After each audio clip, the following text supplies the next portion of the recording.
కమలం నవయవ్వనంతో తొనికసలాడే భవిష్యత్తు వ్యూహాలు రచిస్తోందా? మరో 3 దశాబ్దాలకు కూడా తిరుగులేని బలమైన పార్టీగా యువనేతల్ని మెల్లగా తెరపైకి తీసుకొస్తోందా? ఇకపై పార్టీలో యంగ్ జనరేషన్ ను తయారు చేసే కార్ఖానాగా బీజేపీ మారుతోందా? దీనికోసం ఇప్పటి నుంచే బీజేపీలో జెన్జీ నాయకత్వ రక్తాన్ని ఎక్కిస్తున్నారా? సీనియర్లు ఉద్దండ పిండాలను కాదని కార్యకర్త స్థాయి నుంచి ఎదిగిన సామాన్య యువ నాయకుల్ని అందరం ఎక్కిస్తున్నారా? వీటన్నింటికీ గంపగుత్తగా సమాధానం అవుననే. దీనికి నిదర్శనమే కమల దళపతిగా బిహార్ నాయకుడు నితిన్ నబీన్ను ఎంపిక చేసి జాతీయ అధ్యక్షుడి కుర్చీలో కూర్చోబెట్టి ఘనంగా పట్టాభిషేకం చేయడం.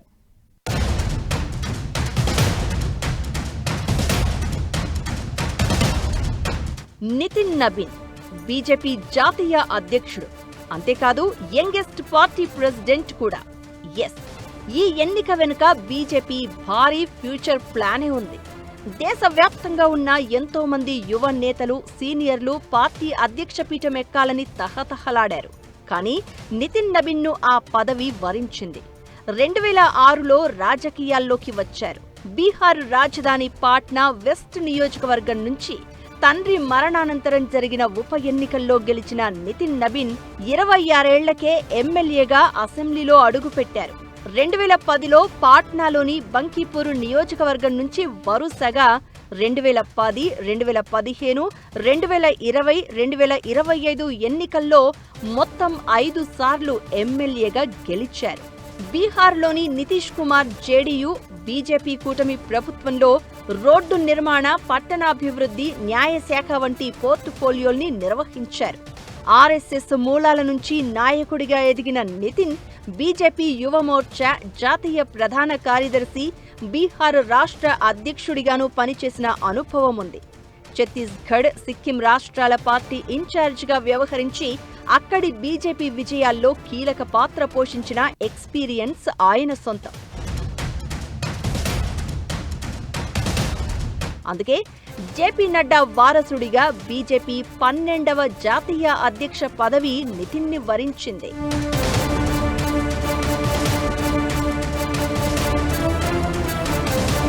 బీజేపీ నూతన అధ్యక్షుడి ఎంపిక ఇప్పుడు దేశ రాజకీయాల్లో అత్యంత సంచలనం, చర్చోపచర్చలకు దారితీస్తున్న అంశం.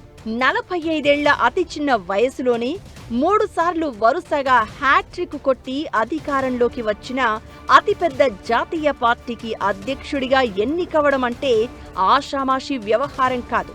ఈ విషయంలో బీజేపీ అగ్రనాయకత్వం భారీ కసరత్తుతో పాటు ఎవరూ ఊహించని ఎక్స్పెరిమెంట్స్ చేస్తోందని చెప్పాలి.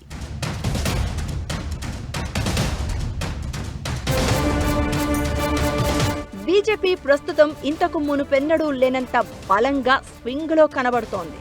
అయితే ప్రధాని మోదీ, రక్షణ మంత్రి రాజ్నాథ్ సింగ్, మాజీ బీజేపీ అధ్యక్షుడు నితిన్ గడ్కరీ, జేపీ నడ్డా వీళ్లంతా 65 నుంచి 75 ఏళ్ల వయసు పైబడిన వాళ్లే. ఇప్పటికీ పార్టీకి నాయకత్వం విషయంలో ఎలాంటి ఢోకా లేకున్నా ఫ్యూచర్ ఏంటనేది క్వశ్చన్ మార్క్ గా మారింది. దానికి సమాధానంగానే కమలం పార్టీలో ముందస్తుగా యువరక్తం నింపాలనే కాన్సెప్ట్ వచ్చింది. నూతన నవ నాయకత్వానికి బీజేపీ శ్రీకారం చుట్టింది. రానున్న రోజుల్లో పార్టీ పదవుల్లో యువకులకు అధిక ప్రాధాన్యత ఉంటుందని నితిన్ నబీన్ను జాతీయ అధ్యక్షుడిని చేసి చాటి చెప్పినట్లయింది.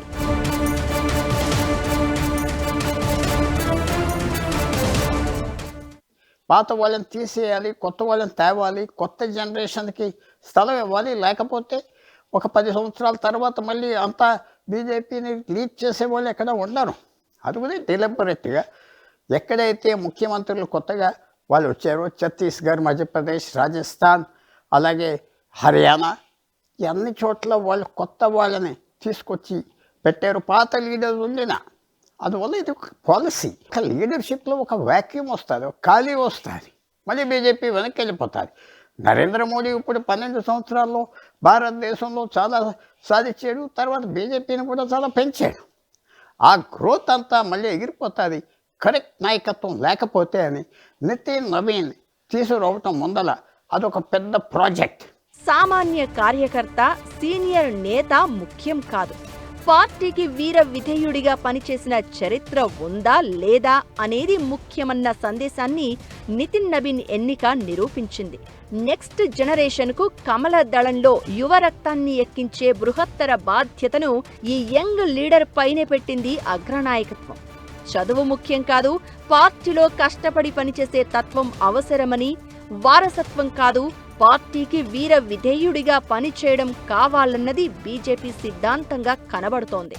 మరోవైపు సంఘ్ పరివార్ నుంచి వచ్చిన లీడర్లకు బీజేపీలో ఉన్నత స్థాయిని అధిరోహించే అవకాశం ఉంటుందన్నది పరోక్షంగా వలస నాయకులకు ఒక హెచ్చరికను ఇచ్చినట్లయింది.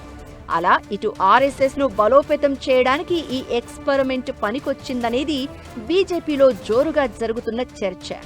మోదీ, అమిత్ షా, రాజ్నాథ్ అంతా కలిసి నితిన్ నబీన్ ను యంగ్ ప్రెసిడెంట్ గా ప్రొజెక్ట్ చేస్తున్నారు. ఆయన నాయకత్వంలోనే పార్టీ నేతలుగా తామంతా నడుస్తామని ప్రకటించారు. దీంతో బీజేపీలో క్షేత్రస్థాయి నుంచి పనిచేస్తే సామాన్య కార్యకర్తలు కూడా అత్యున్నత స్థాయికి ఎదగొచ్చన్న సందేశాన్ని నితిన్ నబీన్ ఎంపిక తేటతెల్లం చేసినట్లయింది.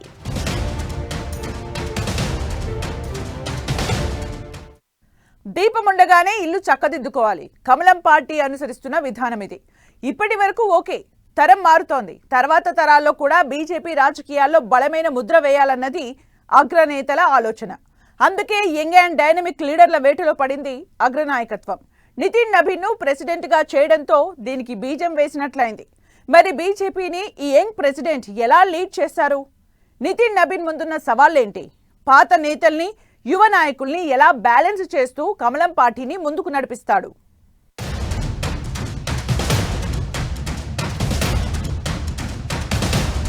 చిన్న వయసులోనే అతిపెద్ద పార్టీకి అధ్యక్షుడిగా నితిన్ నబీన్. ఇక బీజేపీలో నితిన్ నబీన్ మార్క్ ఉంటుందా? సీనియర్లను, జూనియర్లను నబీన్ ఎలా బ్యాలెన్స్ చేస్తారు? నితిన్ ముందున్న సవాళ్లేంటి? దేశంలోనే అతిపెద్ద పార్టీగా ఉన్న బీజేపీకి నితిన్ నబీన్ జాతీయ అధ్యక్షుడిగా ఎంపిక కావడంతో రానున్న రోజుల్లో పార్టీలో, ప్రభుత్వంలో భారీగానే మార్పులుంటాయని అర్థమవుతోంది. కొత్త కార్యవర్గంలో మెజారిటీ నాయకులు కూడా 45 నుంచి 55 ఏళ్ల మధ్య వయసున్న వాళ్లే ఉంటారని అంటున్నారు.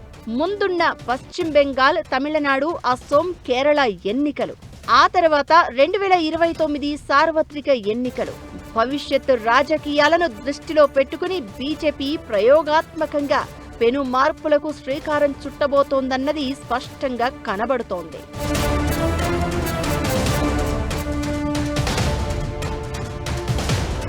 నితిన్ నబీన్ ముందు చాలానే సవాళ్లున్నాయి.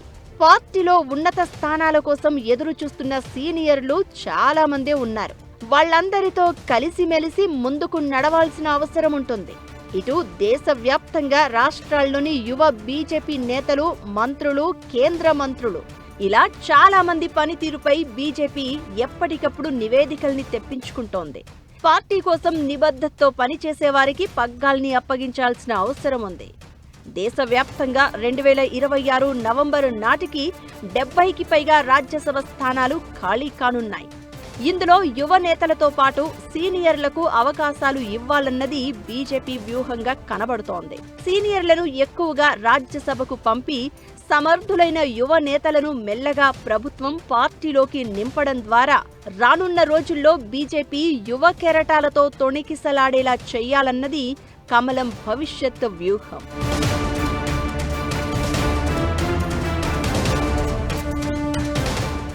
ఛాలెంజ్ ఏమిటంటే ఆయన కొత్త మొహం, భారతదేశంలో ఆయనకి ఎక్కువ అనుభవం లేదు. తర్వాత ఇప్పుడు నరేంద్ర మోడీ నాయకత్వం కింద పనిచేయాలి. నరేంద్ర మోడీ తర్వాత ఎలా హ్యాండిల్ చేస్తాడు? నరేంద్ర మోడీ ఎల్లకాలం ప్రధానమంత్రిగా ఉండడు. ఏం చేస్తాడు? బీజేపీని లీడ్ చేస్తాడా? బీజేపీని లీడ్ చేయకపోతే కూలిపోతుందా? ఈ గ్రోత్ అంతా పోతుందా? చాలా పెద్ద ఛాలెంజ్. ఆయన చాలా తొందరగా దేశం, బీజేపీ అంతా అర్థం చేసుకోవాలి. కరెక్ట్ పీపుల్ మొదలు తేవాలి, లేకపోతే పొరపాట్లు జరిగిపోతాయి. నాయకత్వం అంటే ఒక కొత్త డైమెన్షన్ ఉండాలి, ఇంకొక క్వాలిటీ కూడా కావాలి. అది నరేంద్ర మోడీ చూపెట్టారు, ఇందిరాగాంధీ చూపెట్టారు, అలా పివి నరసింహారావు కూడా చూపెట్టాడు. ఆ డైమెన్షన్, ఆ కొత్త క్వాలిటీ ఉన్నదా లేదా మనకు సమయం మాత్రం చెప్తారు. అన్ని అవకాశాలు నితిన్ నవీన్కి బీజేపీ మోడీ గారి కింద ఇచ్చారు. కానీ అది ఆయన ఉపయోగించుకోగలడా, అది మాత్రం సమయం చెప్తారు. నితిన్ నవీన్ టీంలో మాజీ ఎంపీలు, కేంద్ర మంత్రులు, సీనియర్లు చాలా మంది ఉన్నారు. వీరితో యువ నేతలను ఎలా సమన్వయం చేస్తారన్నది పెద్ద సవాల్. దీంతో పాటు రానున్న ఎన్నికల్లో పార్టీ అధ్యక్షుడిగా ఎన్నో వ్యూహాల్ని రచించాల్సి ఉంటుంది. ఇందులో సాధించే సక్సెస్ రేటు కూడా నితిన్ నవీన్ ఫ్యూచర్ను, పార్టీ భవిష్యత్తును నిర్ణయిస్తుంది. మొత్తానికి వచ్చే 20 నుంచి 30 ఏళ్ల టార్గెట్తో బలమైన పార్టీగా బీజేపీని నిలిపే ప్రయత్నానికి ఇప్పటి నుంచే శ్రీకారం చుడుతోంది కమలం పార్టీ. ఇది సక్సెస్ అయితే మిగతా జాతీయ పార్టీల కంటే బీజేపీలో యువ రక్తం మోతాదు పెరుగుతుంది. ఇది కాంగ్రెస్, లెఫ్ట్ సహా ఇతర జాతీయ పార్టీల ఉనికిని ప్రశ్నార్థకం చేయగలదు. ఫ్యూచర్ పాలిటిక్స్ లో బీజేపీని తిరుగులేని శక్తిగా నిలుపుతుందని కమలం అగ్రనేతల బృహత్తర ప్రణాళిక. ఇది ఏ మేరకు వర్కౌట్ అవుతుందో చూడాలి.